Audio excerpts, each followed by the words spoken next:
happen to anyone, anywhere. Like at home. Or when you're going out with friends. We can all prepare ourselves with the knowledge and resources to help save a life. When I found my son, I was shocked. I was frantic. Then I took a breath to calm myself. I tried to wake him up.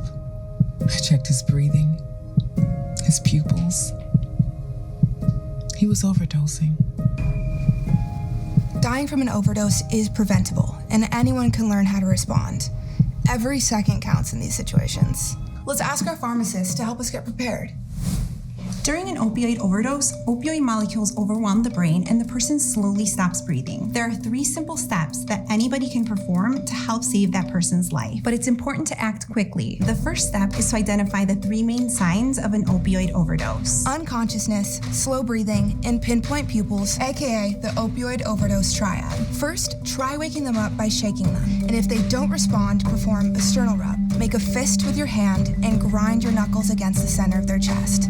If they're truly unconscious, this still won't wake them up. Next, look and listen. Drop down, listen for breathing, and watch for chest rise and fall. If they're breathing less than 12 breaths per minute, or their breathing just looks slow, consider it an emergency. Now, check for pinpoint pupils by taking out your phone, turning on the flashlight, and shining it into their eye. If their pupils don't react when you flash the light into their eye, and instead they remain tiny, you should suspect that they're overdosing. Let's go over how to administer naloxone and what it is. Naloxone is the antidote to an opioid overdose. It restores the person's breathing, but sometimes one dose isn't enough. If the first dose doesn't work in 2 to 3 minutes, give them a second dose in the other nostril and make sure to put them on their side. In case they vomit, they won't choke in this position. Also, remember, its effects are not permanent. It can wear off in 30 to 90 minutes. So be sure to call 911 immediately so they can get to a hospital. I was scared to lose my son, but I was prepared. Having my naloxone nasal spray meant I could do something. Administering naloxone is simple. First, take it out of the packaging. Hold the device like this with your thumb on the button. Put it into their nose and press the button. After you give them naloxone, don't forget to call 911 and put them on their side. You'll know the medicine is working when they start breathing again, the color returns to their face, or they wake up. If you don't see any changes in 2 to 3 minutes, give a second dose in the other nostril. And if their symptoms don't change or seem to get worse, like their skin gets bluer, it's time to rescue breathe. First, start by lying them flat on their back with their arms by their side. Then, put one hand on their forehead and the other on their chin, and tilt their head back. If you have a pocket mask, put it on them because it helps protect you. Next, pinch their nose and blow through the one-way valve into their mouth for 1 second. Keep doing this until paramedics arrive. Should I call 911?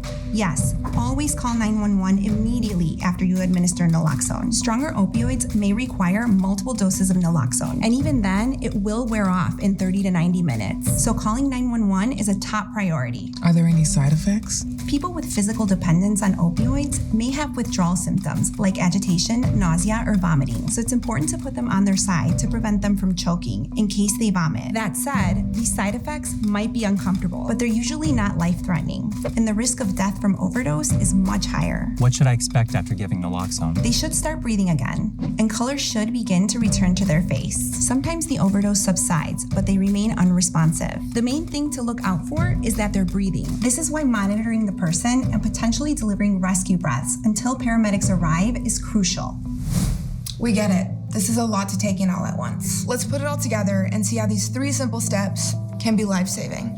Finding Joe like that was really scary, but I knew that panicking wasn't going to do either of us any good. So I took a moment and remembered my 3 steps. I checked for symptoms, remembering the opioid overdose triad: unconsciousness, slow breathing, and pinpoint pupils. First, I tried to shake him, and then I did a sternal rub by placing my hand into a fist and rubbing it against his sternum.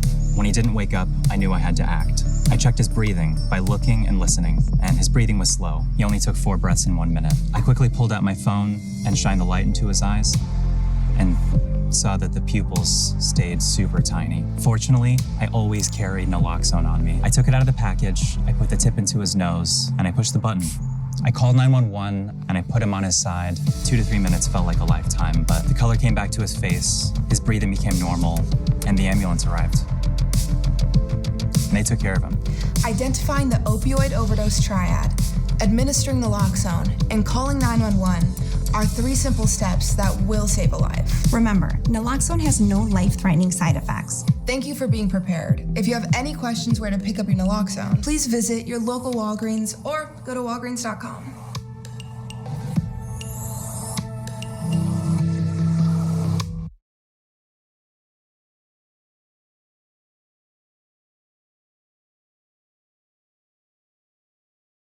Save a life, recognizing and responding to anaphylaxis.